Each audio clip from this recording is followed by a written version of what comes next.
이제 저는 주일에 계속해서 고린도전서 말씀을 살펴보고 있습니다. 지난주 5장에서는 음행하는 자에 대한 문제를 어떻게 처리할 것인가에 대한 말씀을 하였습니다.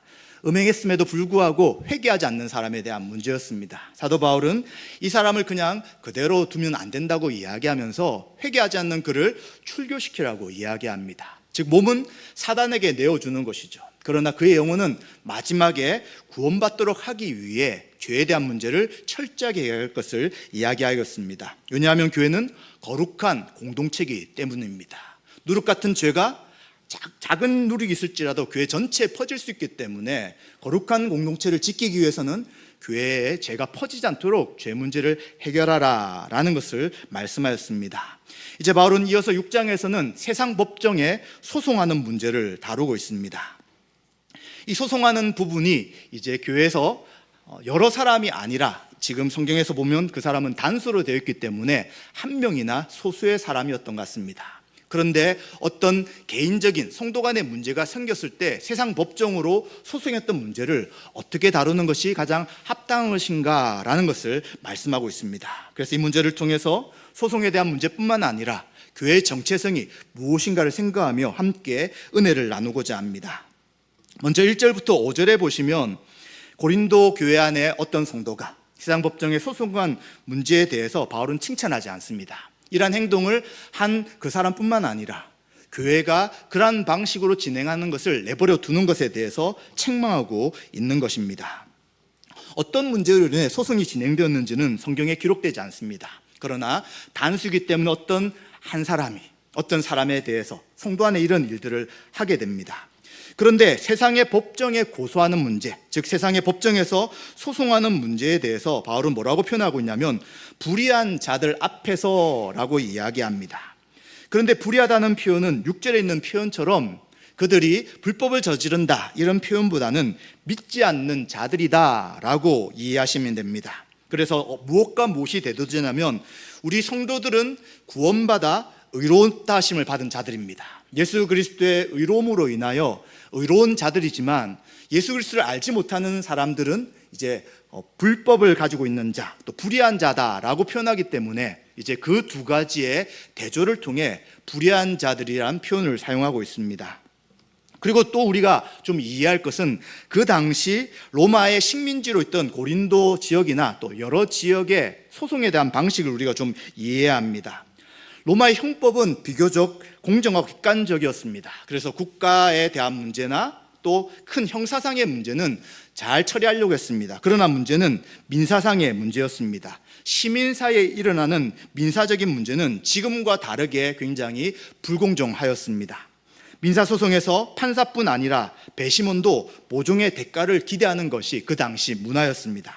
그래서 특정인에게 유리한 판결을 내는 것이 보다 보편적이었고요. 그리고 소송을 하는 사람은 누구냐면 좀 돈이 있는 사람이었습니다. 어느 정도 돈이 있고 지위가 있는 사람이 소송을 통해서 자신의 이익을 취하고자 하는 것이 그 당시 소송이었습니다. 그래서 민사적인 문제는 굉장히 불공정하고 돈이 있고 지위가 있는 사람이 항상 이길 수밖에 없는 그러한 배경을 좀 이해해야 합니다. 따라서 소송한 사람이 돈을 주게 되거나 또 비용을 대신 지불하는 경우가 참 많았습니다. 또 경제적 또는 사회적 영향력을 행사하면서 또 빚을 갚게 해주기도 하였습니다. 그래서 정의의 실현 여부가 굉장히 불투명한 것이 그 당시 개인 간의 소송에 대한 부분이었습니다. 그래서 이러한 의심스러운 공정하지 않는 그러한 민사소송에 대한 부분을 어떻게 성도 안에 있던 것을 사회적으로 해결하려고 하느냐라고 바울이 이 일들이 옳은 일이 아니다라고 책망하고 있는 것입니다. 그리고 사도 바울은 성도가 어떤 존재인가, 또 교회가 어떤 존재인가를 다시 한 번 더 2, 3절에 말씀합니다. 주님이 재림하실 때 성도 역할은 주님과 함께 최후의 심판 속에 참여해 세상을 심판할 존재가 바로 교회라고 이야기합니다. 그리고 마지막 때에는 타락한 천사들도 판단할 수 있는 것이 바로 교회라고 이야기하는 것이죠. 교회는 세상을 심판할 권세가 있는 것이다 라는 것을 이야기해 줍니다. 그런데 죄와 의에 대해 판단할 수 있는 지혜와 지식과 거룩함을 가지는 것이 교회인데도 불구하고 교회 안에 일어난 개인의 이러한 작은 일들을 세상 법정에다가 이야기하고 그 불공정한 것들이 이루어지는 것에 대해 교회가 가만히 있는 것은 이것은 바른 신앙의 삶이 아니다라고 말하는 것이죠. 교회는 어떻습니까? 세상에 대해 죄와 의를 분별하고 또 악에 대해서는 책망하고 그것을 바로 세우는 곳이 교회의 공동체입니다. 그런데 그 일을 제대로 하지 못하고 도리어 개개인의 문제를 세상 법정에다가 요청하고 또 돈 있는 사람이 돈 없는 사람의 그 문제를 지혜롭게 해결하는 것이 아니라 세상적 지혜로 해결하기 때문에 바울은 이것을 잘한다고 볼 수 없다고 말하는 것이죠. 그렇기 때문에 이 성도 간에 일어난 일들을 지극히 작은 일이라고 이야기하는데 이 작은 일마저도 판단하지 못하는 상황 속에 있는 것입니다. 고린도 교회는 어땠습니까? 자기들은 세상의 지혜를 따라서 지혜롭다고 생각했습니다. 그래서 나는 저 지도자, 우리는 저 지도자라고 하며 서로 파를 나누어서 분열했던 교회죠. 스스로는 지혜롭다고 하는데 어떻게 성도 간에 일어난 이 작은 일 하나도 판단하지 못해서 세상 법정에 소송하는 일들을 그대로 두고 보고 있느냐라고 바울이 이야기하고 있는 것입니다. 또한 사도 바울은 이 세상에 믿지 않는 재판관들을 경히 여김을 받는 사람이라고 이야기합니다. 이것도 바로 믿지 않는 자들의 그 믿지 않는 모습에 대한 것을 경히 여긴다라고 표현하고 있는 것이죠. 그렇기 때문에 지금 고린도 교회 안에는 스스로 지혜 있다고 생각하지만 실제로는 예수님의 뜻, 또 십자가의 길, 이런 것들을 제대로 알지 못하고 여전히 세상 방식으로 교회 안에서 지체들을 다루고 있다라고 말하고 있는 것입니다. 따라서 이들이 소송을 통한 방식을 해결하는 것은 결국 돈 있는 성도라고 말할 수 있는 것입니다. 또 그 당시의 분위기로 본다면 이제 자신의 목적을 이루기 위해 결국은 빼앗는 것이고 자기가 유리한 판결을 받기 위한 것이기 때문에 탐욕을 가지고 문제를 해결하는 방식임을 이야기하게 되는 것입니다. 그래서 이 일은 정말로 부끄러운 일이기 때문에 교회 안에서 또 성도들이 해야 될 일이 아닌 것을 분명하게 지적해주고 회개할 것을 요청하고 있는 것입니다. 또한 이렇게 소송하는 문제에 대해 6절 8절에 보시면 이것은 형제들에게 불의를 행하는 것이며 속이는 일이다 라고 분명하게 이야기하고 있습니다. 우리가 교회 지체들을 이야기할 때 성경은 분명하게 이야기합니다. 우리는 분리되어서 살아가는 존재가 아니라 그리스도 안에 한 몸, 한 가족이라고 이야기합니다. 그런데 서로 지체가 되었음에도 불구하고 믿지 않는 재판관에게 또 돈을 통해서 재판을 자신에게 유리하게 하려고 하는 것은 결국은 한 몸인 공동체를 파괴하는 행동이었다라고 말하고 있는 것이죠. 만약 세상 법정의 소송을 통해 한 사람이 이겼을지라도 재판 결과 관계없이 이미 이들은 실패한 것이다 라고 말하는 것이죠. 하나님께서 보시는 그런 바른 판단을 통해 이루어진 것이 아니라 결국은 이들의 생각과 행동은 하나님의 뜻에 어긋나는 실패한 행동일 수밖에 없다라고 이야기해 주는 것입니다. 그렇기 때문에 이러한 세상적 법정에 소송하는 문제를 사도 바울은 이렇게 해결하라고 이야기합니다. 7절 후반절에 보시면 차라리 불의를 당하고 속는 것이 낫다라고 말하는 것입니다. 지체들 간에 갈등이 있거나 또 손해를 당했다면 그리고 또 합당하게 해결할 수 없다면 차라리 그것을 본인이 받아들여라 라고 이야기하는 것입니다. 왜냐하면 소송할 정도의 재력이나 소송할 정도의 힘이 있는 사람은 조금 더 교회 안에 부유한 사람일 수 있기 때문입니다. 그런데 약하고 또 그로 인해 손해를 봤다고 하여서 그 사람을 더 공경으로 몰아가는 것은 지체 안에서 이제 멈춰야 될 행동이다라고 말하는 것이죠. 사실 이것은 세상적인 생각과 좀 다른 것입니다. 우리는 하나의 어떤 소송이 민사소송이 걸릴 때 결국은 법정에 가게 되면 원수가 되어버립니다. 작은 한 가지 일이라도 이것을 법의 판단을 받기 위해 싸우게 되는 것이죠. 그래서 그 안에서도 어떤 판결이 나더라도 이제 서로 책망하고 지적하고 다시는 그 사람과는 이제 문제가 감정적인 문제가 해결되지 않는 것이 보통 세상의 방식인 것이죠. 그런데 왜 사도 바울은 그 소송하는 방식을 취하지 않고 자신이 그것을 받아들이고 그냥 도리어 손해보라라고 이야기합니까? 이런 방식은 세상이 미련하게 보는 십자가의 도를 따르는 방식이기 때문입니다. 예수 그리스도가 걸어가신 그 길이 바로 지금 성경에서 말씀하시는 그 길이기 때문입니다. 죄 허물로 죽은 죄인인 우리를 위해 예수 그리스도는 십자가에 죽으셨습니다. 십자가의 길을 걸어가신 예수님 한번 생각해 보십시오. 그는 수많은 사람들이 자신을 따라왔지만 마지막 십자가를 달릴 때는 제자들마저도 예수님을 떠나버렸습니다. 홀로 십자가에 매달리셨습니다. 그런데 십자가에 매달린다는 것은 그 당시에 율법에 의하면 하나님께 저주를 받은 자들이 나무에 달리는 것입니다. 예수님의 죽음은, 예수님의 십자가 사건은 하나님의 저주를 받는 사건이 되는 것입니다. 거룩하신 하나님이신 예수님, 사람의 몸을 입고 이 땅에 오신 예수님께서 왜 하나님의 저주를 받고 십자가에 달리시되 그 길을 그대로 걸어가시는 것입니까? 우리가 받을 죄의 형벌, 우리가 받을 하나님의 그 심판, 우리가 저주받을 그 저주를 예수님이 대속하기 위해 십자가에 달리시는 것입니다.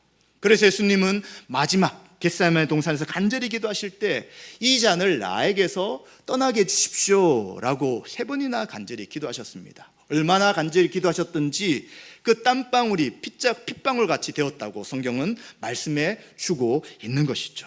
이처럼 예수님은 하나님의 저주를 받아 성부 하나님과 성자 예수님의 관계가 단절되는 그런 상황일지라도 예수님이 행하신 길은 그 고난의 길, 죽음의 길, 그 저주받는 길을 묵묵히 걸어가신 것이죠. 그래서 성경은 이것이 십자가의 길, 십자가의 도라고 말씀하는 것입니다. 사도 바울도 동일하게 그 예수님이 가신 십자가의 길을 걸어가는 것이죠. 그래서 고린도 성도들에게 이미 내가 살았던 방식을 너희들이 다 보지 않았느냐? 나를 본받고 나와 같이 고난의 길, 십자가의 길을 함께 가자고 말씀하는 것과 똑같은 것입니다.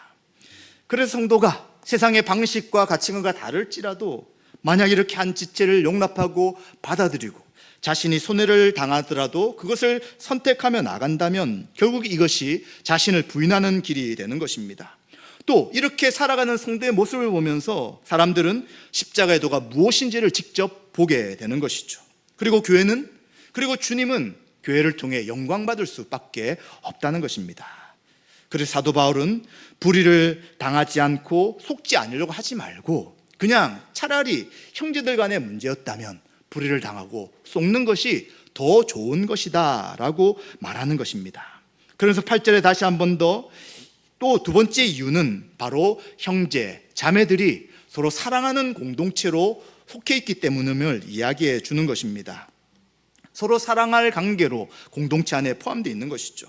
그런데 불의를 행하고 속이는 이 일을 당했다고 해서 도리어 세상 법정에다가 판단을 요청한다는 것은 이것은 이제 그 형제 자매의 사랑의 관계를 깨트리는 것임을 이야기하는 것입니다. 그래서 한 몸, 한 가족인 교회가 이제 그 하나됨을 깨트리지 않기 위해서는 세상의 법정에서 그리고 자신의 힘과 권리를 가지고 약한 자를 그렇게 하는 것이 아니라 그냥 자신이 그것을 받아들이고 손해를 감수하는 것이 성경에서 말씀하시는 참된 길이다라고 이야기를 해주고 있습니다. 우린 이런 말씀을 보게 되면 굉장히 어렵게 생각됩니다. 어떻게 그 사람이 나에게 속임을 했고 나에게 갚아야 될 일들을 갚지 않았는데 이런 일을 그냥 넘어갈 수 있는가라고 생각할 수 있습니다. 성경을 보게 되면 이런 말씀 앞에 우리는 멈출 수밖에 없게 됩니다. 신약 성경에도 이런 말씀이 굉장히 많죠. 성도가 해야 될 일들에 대해선 이야기를 들어볼 때 정말 성도가 할 수 있을까라는 물음표가 드는 말씀이 참 많이 있습니다. 그 중에 대표적인 말씀이 산상설교라고 이야기하는 예수님의 그 말씀을 듣게 되면 한 뺨을 맞으면 또 다른 뺨을 대라고 이야기하고요. 오리를 걸어가 달라고 하면 십리를 걸어가게 되고요. 옷을 달라고 하면 속옷까지 내어주라고 이야기하면서 어떻게 저렇게 살 수 있을까라는 말씀들을 하게 됩니다. 불가능하다, 할 수 없다라고 판단되는 말씀들이죠. 그런데 그렇게 하시는 이유는 그 앞에 전제가 반드시 있기 때문입니다. 전제가 무엇이냐면 하나님이 우리를 은혜로 구원하셔서 그러한 삶을 살 수 있도록 우리를 새롭게 변화시켜 주셨다라는 것을 이야기합니다. 그래서 사도 바울은 왜 우리가 소송을 하지 않고 손해를 받고 또 교회 공동체를 지켜나가는 방식으로 일들을 해결해 나가는지를 9절부터 11절에 하나씩 이야기해 주고 있습니다. 먼저 사도 바울은 9절에 불의한 자는 하나님 나라를 유업으로 받지 못한다라고 이야기합니다. 불의한 자는 하나님의 법을 지키지 않는 자들을 말합니다. 이들은 성도와 대조되는 표현이라고 이야기할 수 있습니다. 성도는 구원받아 거룩한 자라고 성경은 말씀하지만 세상 사람들은 이제 불의한 자, 구원받지 못한 자라고 이야기합니다. 그런데 이것은 이제 일반적인 세상 사람을 가리킨 1절과 다르게 9절을 내 불의한 자는 악을 행하는 사람을 구체적으로 지목하는 방식으로 불의한 자다라고 이야기합니다. 그러면 9절에서 왜 이런 표현을 쓰고 있을까요? 바로 교회 안에서 형제와의 관계 속에 소송을 거는 사람들의 마음은 실제로는 정의를 구현하고자 하는 것보다는 불의를 행하는 것과 가깝다, 곧 불의를 행하는 것이고 죄다라고 말하고자 하는 것입니다. 그래서 회개하지 않고 계속 죄를 지으면서도 하나님 나라를 상속받을 것이라는 생각은 잘못된 것이다 라는 것을 가르쳐 주고 있는 것입니다. 이런 가르침을 우리가 받아들인다면 죄를 지어도 괜찮다, 아니면 죄를 지어도 하나님이 용서하실 것이다, 회개하지 않더라도 용서하실 것이다 라고 생각한다면 죄를 정당화하는 것입니다. 계속 저 안에 머무를 뿐만 아니라 나중에는 어떤 생각까지 나가게 되냐면 하나님께서 나를 심판하지 않으실 것이다 라는 생각까지 하게 되는 것이죠. 죄를 짓고 있음에도 불구하고 나는 괜찮을 것이야 라는 생각은 성경적인 생각이 아니라고 말하는 것입니다. 그렇기 때문에 사도 바울은 이제 구원받은 자들이 어떤 행동들을 해 나갈 때에 이제 다른 지체들에게 어떤 행동과 말을 하는 것들도 굉장히 중요한 문제가 될 수 있다는 것을 이야기하는 것이죠. 소송하는 문제를 죄라고 이야기한다면 결국 형제 간에 일어나는 여러 가지 일들에 대해서도 하나님 앞에 회개할 것이 분명히 있고, 또 그것을 회개하지 않고 괜찮다고 생각한다면 이것 또한 하나님이 기뻐하지 않는 불의한 일이다라고 말하는 것입니다. 그래서 구체적으로 불의한 일이 무엇인가를 또 9절 10절에 이야기합니다. 먼저 이야기하는 것은 음행하는 자입니다. 성적으로 부도덕한 자에 대해서 경고하고 있습니다. 또 우상 숭배하는 자입니다. 자신의 마음 중심에 하나님이 아니라 자기나 자아나 또 세상 것이 들어온 것을 우상 숭배하는 자라고 이야기합니다. 또 간음하는 자는 배우자가 아닌 사람과 성관계를 맺는 것을 간음한 자라고 이야기합니다. 또 탐색하는 자, 그리고 남색하는 자에 대한 말씀이 나타납니다. 고린도전서 5장에도 죄의 목록이 나타났는데 그때는 없던 표현입니다. 즉 탐색한다는 것은 남자에게 몸을 파는 남자를 이야기하고요, 남색하는 자는 남자와 성관계를 갖는 남자를 표현합니다. 우리가 영화나 또 로마 시대의 내용을 아마 책을 통해 보셨던 분들 아실 것인데, 그때는 돈 있는 그러한 남자가, 성인이 어린 아이를 돈으로 사서, 남자아이를 사서 성관계를 하는 이런 일들이 굉장히 일반적인 것이었습니다. 그래서 이러한 것들, 즉 동성애가 죄라는 것을 분명하게 말씀하고 있는 것이죠. 도적이나 탐욕을 부리는 자에 대해서도 이것은 불의한 자의 목록에 포함시킵니다. 다른 사람의 것을 탐하여 도둑질하는 자인 것이죠. 또 술 취한 자에 대해서도 이야기합니다. 술 등에 의지해서 과다하게 쾌락을 추구하죠. 술에 임박혔다는 표현처럼 술에 거의 중독된 것을 이야기합니다. 그런 삶은 방탕한 삶을 살아가는 것이죠. 그냥 계속해서 술에 취해 살아가며 하나님 주신 시간을 마음대로 허비하는 그러한 모습을 이야기하는 것입니다. 또 모욕하는 자에 대해서도 말씀합니다. 모함과 비방으로 남의 명예를 손상시키는 죄도 이 목록 가운데 포함시켜 있습니다. 또 속여 빼앗는 자도 속임수가 폭력으로 약탈하는 자를 이야기하는 것이죠. 이처럼 여러 목록이 있지만 고린도 교회에 이야기하는 이 죄에 대한 목록을 이야기하면서 만약 이 가운데 포함되어 있으면서도 회개하지 않고 나는 괜찮다라고 생각한다면 회개하고 돌이킬 것을 이야기하는 것이죠. 특히 지금 고린도전서 6장에서는 소송하는 문제가 괜찮고 또 세상에서 다 하는 것이기 때문에 나는 아무 문제 없다라고 생각하는 일부의 사람들에 대해 이 문제는 결국 불의한 자, 하나님 나라를 상속으로 받을 수 없는 그러한 죄의 목록이기 때문에 속히 회개하고 그들을 멈추라라고 경고하고 있는 것입니다. 그렇다면 고린도 성도들은 이제 불의했던 그 삶을 어떻게 벗어날 수 있냐는 것입니다. 이러한 목록들을 볼 때 이제 큰 목록은 아마 다 포함되어 있지 않을 것입니다. 그러나 성경은 이것 외에도 많은 죄에 대한 것을 이야기한다면 우리가 매일매일 죄를 짓지 않고 또 형제 자매들, 교회 안의 지체들 가운데 죄를 짓지 않고 어떻게 우리가 살아갈 수 있느냐라고 이야기할 때 바로 11절에 그 말씀을 해주고 있는 것입니다. 즉 복음을 통하여 구원받은 성도는 옛사람의 모습과 다르다는 것입니다.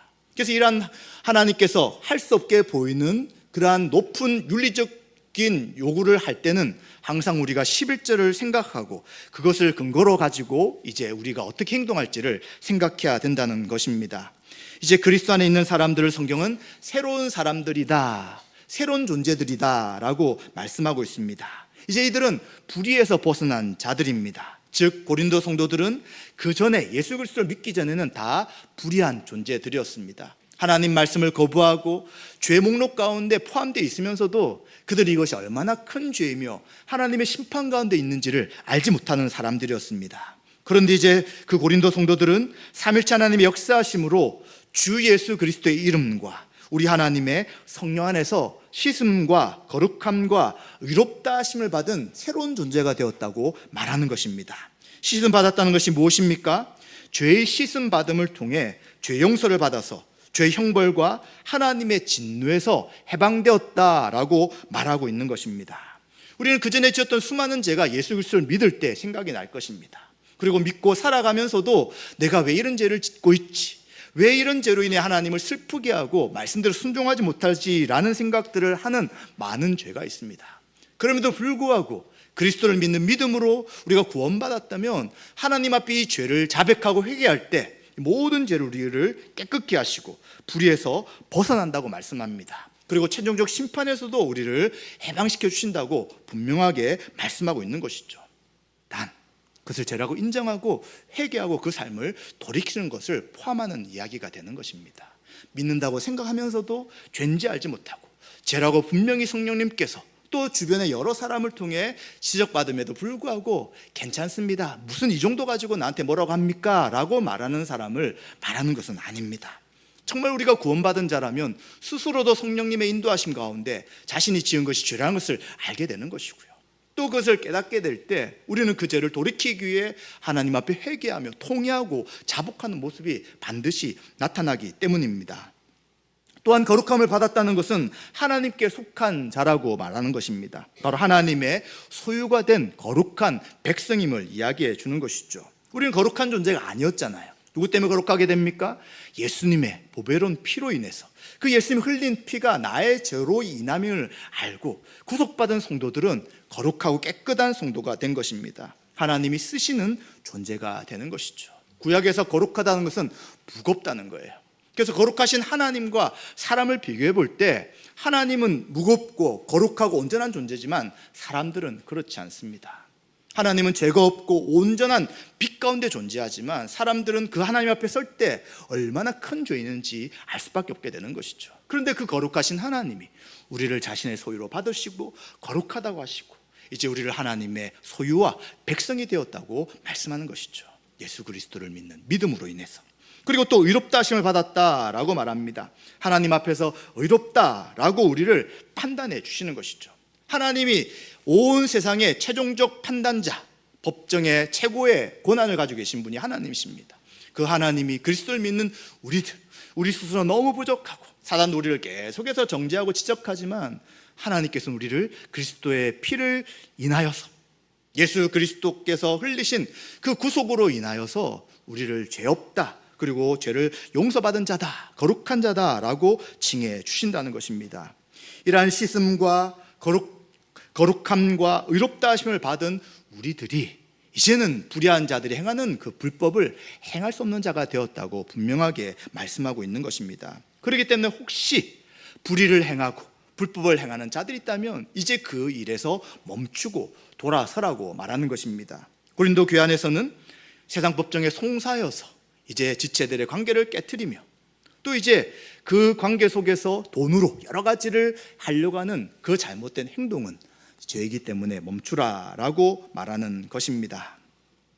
이처럼 성령의 능력 아래서 한 형제 자매라면 그 서로가 죄를 짓고 서로 용납하지 않고 서로 마음대로 살아가는 것이 아니라 그리스도께서 우리를 사랑하신 것처럼 지체를 사랑하며 거룩하게 여기며 살아가는 존재가 참된 믿음의 삶을 살아가는 성도임을 이야기해 주는 것입니다. 자, 그렇다면 우리가 이런 말씀을 들을 때 이제 소송에 대한 문제이기 때문에 그러면 이제 소송을 하는 것은 잘못된 것인가 라는 생각에 고민을 할 수 있습니다. 그러나 세상의 법정이란 것, 또 사법제도라는 것, 국가라는 것은 하나님이 악하게 세웠다는 것보다는 일반 은총 가운데 인간에게 주신 것임을 이해해야 합니다.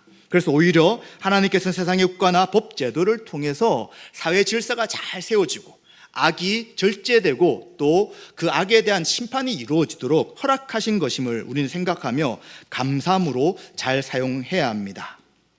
그런데 만약 살인이나 강도 등 형사상의 문제가 발생했다면 이 문제는 교회가 해결할 수 없습니다. 이것은 세상 법정에서 이 문제를 해결해야 하고요. 그리고 또 교회는 그러한 죄를 지은 사람에 대해서는 출교시켜서 더 이상 교회 안에 형사상의 문제가 계속 발생하지 않도록 하는 것은 너무나도 당연한 것입니다. 그래서 교회가 세상 법정에다가 소송할 수 있는 문제와 교회 안에 처리해야 될 문제가 있다는 것을 먼저 생각해야 합니다. 그렇다면 지금도 여전히 소송이 가능한 것은 무엇입니까? 형사상의 문제는 당연히 법적인 판단을 받아야 합니다. 그리고 민사상의 문제이지만 재산권 분쟁 같은 법적 구속력이 있는 판결이 필요한 문제가 생길 수 있습니다.